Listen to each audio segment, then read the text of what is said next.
Hello दोस्तों, नमस्कार। ये सामने आपको दिख रहा है डीबी ड्रेसिंग हो चुका है। ठीक है, तो इस डीबी ड्रेसिंग हुआ है और ये रहा इसका लोड स्केड्यूल। तो इसके बारे में पहले एक्सप्लेन करते हैं, फिर डीबी भी दिखाते हैं।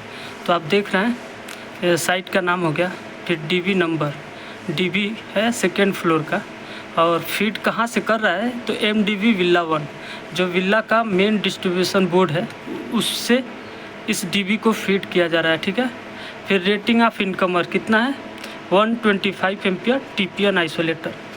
फिर यहाँ पे जो दिख रहा है रेटिंग ऑफ ईएलसीबी कितने का है 40 एम्पियर 40 एम्पियर 40 एम्पियर 40 एम्पियर 40 40 40 40 40 सारा 40 एम्पियर और 100 मिली एम्पियर, और यहाँ से आपका चालू हो जा रहा है 300 मिली एम्पियर, फिर 100 और फिर यहाँ पे आपका सर्किट नंबर हो गया। फिर एमसीबी रेटिंग हो गया कि एमसीबी 10 का है, 10 एम्पियर का, 10 का, 10 का। फिर ये लाइट का है ना, फिर उसके बाद ये 32 का, फिर 20 का, फिर 32, फिर 20, फिर 40 का आ गया। एमसीबी का रेटिंग है ये। ठीक है, 20 40 20। फिर वायर का साइज, फेज का साइज 2.5 सारा जो लाइट का होगा 2.5 होता है, जो पावर चलने लगा वो 4 का हो गया। ठीक है, फिर यहाँ से जो है एसी का है, हाँ वीआरएफ जो मशीन है एसी का, उसका 10 का वायर हो गया, 10 का है, 10 का। जो FAHU है फ्रेश एयर हैंडलिंग यूनिट वो 6 का है, फिर 6। फिर सेंट्रल वाटर हीटर है वो, उसका भी वायर का साइज कितना है 6 का है। लिफ्ट में जो वायर जा रहा है वो भी 6 का है। फिर स्पेस हो गया, और सर्कुलेशन पंप है जो हॉट वाटर रिटर्न को सर्कुलेट करेगा, उसका भी वायर का साइज 4 है। बाकी ये जो हो गया अर्थिंग का साइज हो गया, लाइट के लिए 2.5 वायर का है, तो फेज भी 2.5, अर्थिंग भी 2.5 सेम। फिर 4 का वायर पावर का, अर्थिंग भी 4 का, 10 के साथ 10 का अर्थिंग 10 का फेज, फिर सेम 6 का पावर, 6 का वायर, 6 का अर्थिंग, 6 का फेज, 6 का 6 का ही अर्थिंग भी रहेगा। इस तरीके से 4 का फेज है और अर्थिंग भी 4 का। फिर ये एरिया का नाम है कि ये जो वायर जा रहा है किस एरिया में जाके किसका है, 25 लाइट है इससे चल रहा है। ठीक है, ये सारा एरिया का नाम।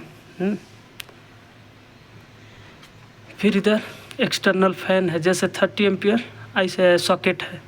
तो देखिए ऑफिस में जो 4 का वायर है उसके अंदर तो एक 3 पावर सॉकेट लगा हुआ है। तो ये सब उसका डिटेल्स है। ठीक है, FCU का डिटेल्स है, देखिए सेकेंड फ्लोर FCU VRF देख रहे हैं ना, यानी एक FCU, फिर दूसरा FCU से दूसरा सर्किट फीड हो रहा है। तो इस तरीके से ये हो गया कि ये जो वायर है वो किसको जाकर पावर दे रहा है। दूसरा जो हो गया ना कि यहाँ पे जैसे 25 वाट पर यूनिट है, तो इसका मतलब क्या हो जा रहा है कि यानी हमारा जो यहाँ पे एक लाइट जो है ना वो 25 वाट का है। ठीक है, फिर अब दूसरा जो इसके आगे हम लोग आ रहे हैं, देख रहे हैं R है, Y है, B है। R का मतलब ये होता है ना कि जैसे ये 3 फेज होता है, तो 3 फेज में जब भी हम लोग डीबी बनाते, डीबी का लोड शेड्यूल बनाते टाइम हम लोग बहुत एक बात ध्यान देते हैं कि ये जो डीबी हम डिज़ाइन कर रहे हैं और उसका लोड जो होता है ना वो बैलेंस होना चाहिए। यानी जितना लोड हम R फेज पे देंगे उतना ही लोड हम Y फेज पे और उतना ही ब्लू फेज पे। तो उसमें आप देख रहे हैं, देखिए R पे कितना 625 वाट है, फिर Y पे 290, फिर 80, ऐसे करके फिर RYB ऐसे करते हुए पूरा नीचे हम आएंगे। फिर इसको पूरा ऐड करते हैं। फिर ये जो दिख रहा है 18.07, इसको ये पूरा ऐड करने के बाद वाट में आया, और ये 1000 वाट बराबर ये किलो वाट होता है। तो फिर इसको लास्ट में आके हम 1000 से भाग देते हैं, तब जाके इसको हम लोग किलो वाट में बनाते हैं। तो 18 एक किलो वाट R पे लोड है, Y पे जो लोड है वो 17.46 किलो वाट का है, और ये ब्लू पे कितना है 17.61 किलो वाट का है। और जो देवा के हिसाब से होता है ना कि उसमें 10% का वैल्यू इधर उधर होगा चलेगा, तो ये एक बैलेंस डीबी कहलाएगा। ठीक, फिर इधर रिमार्क रहता है कि क्या है जो ये सर्किट है उस सर्किट से किस टाइप का इक्विपमेंट जुड़ा हुआ है, ठीक है। जैसे डाउन लाइट है, पेन लाइट है, क्या है, रिंग सर्किट है, या जो भी है इसके सामने लिखा रहेगा। तो ये तो रहा हमारा डीबी का लोड स्केड्यूल। और फिर सबसे नीचे आपको ये दिख रहा है कि cable size 4 core 50 mm² XLPE SWA PVC। इसका मतलब क्या होता है कि जो वायर है वो 4 कोर का है और उसका साइज है 50² mm का है। XLPE का मतलब होता है cross link polyethylene, cross link polyethylene. SWA का मतलब होता है स्टील वायर आर्मर्ड और PVC का मतलब होता है पॉलीविनाइल क्लोराइड।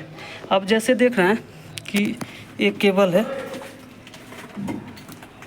ये है, ये क्या है 4 कोर 50² mm।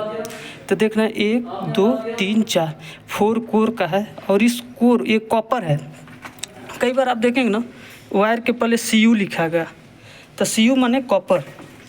तो इस वायर में देखिए ये जो दिख रहा है कॉपर का केबल हो गया, और कॉपर के केबल जो चारों तरफ से घिरा हुआ है उसी को कहा जाता है XLPE यानी क्रॉस लिंक पॉलीएथिलीन, ठीक है।